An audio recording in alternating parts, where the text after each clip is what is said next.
बसरा में राबिया बसरी के हुस्न जमाल की धूम थी, मगर चेहरे पर पाकीज़गी का वो नकाब था कि देखने वाले की नज़रें खुद ब खुद झुक जाती थीं। एक रात एक नौजवान ने कब्रिस्तान में एक चांद की मानद रोशन चेहरे को देखा। उसे कोई गैर मरई मखलूक समझकर वहां से भाग खड़ा हुआ। वो चेहरा किसी और का नहीं बल्कि हजरत राबिया बसरी का था। उसने अगले दिन जब वही चेहरा बसरा के बाजार में दोबारा देखा तो अपनी हकल से हाथ धो बैठा। वो दिल से मजबूर होकर लोगों से पता पूछता हुआ आपके घर जा पहुंचा। आप फरमाया करती थीं, दिल के दरवाजे हमेशा खुले रखो, ना जाने महबूब कब दस्तक दे दे। वो नौजवान जब आपके घर के बाहर पहुंचा तो क्या देखता है कि आपके घर का दरवाज़ा खुला हुआ है और घर के अंदर एक चिराग जल रहा था। उसने दिल में कहा कि अपनी ख्वाहिश का इजहार करने में क्या हर्ज है, ज़्यादा से ज़्यादा क्या होगा, वो इनकार कर देंगी। अपने दिल की धड़कनों पर काबू पाते हुए जब वह शख्स अंदर दाखिल हुआ तो क्या देखता है कि घर बिल्कुल खाली है, अंदर कोई मौजूद नहीं है।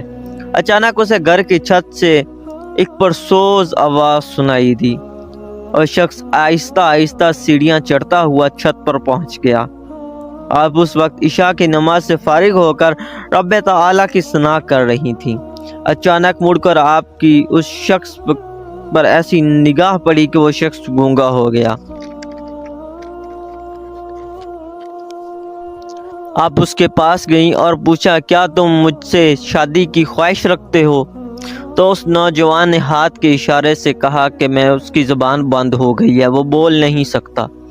आपने फरमाया, शायद तू नहीं जानता कि मैंने बहुत पहले ही खुद को रब तआला के हवाले कर दिया था।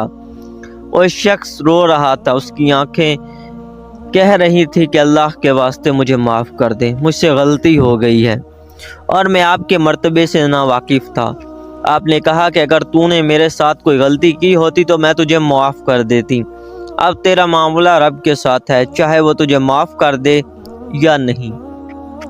ये कहने के बाद आप दोबारा नमाज पढ़ने में मसरूफ़ हो गईं और शख्स बिला इख्तियार सजदे में गिर गया और न जाने कितनी देर तक रोता रहा। जब उसकी आंख खुली तो उसकी ज़बान भी खुल चुकी थी और इस पर सिर्फ तौबा तौबा का विर्द जारी था।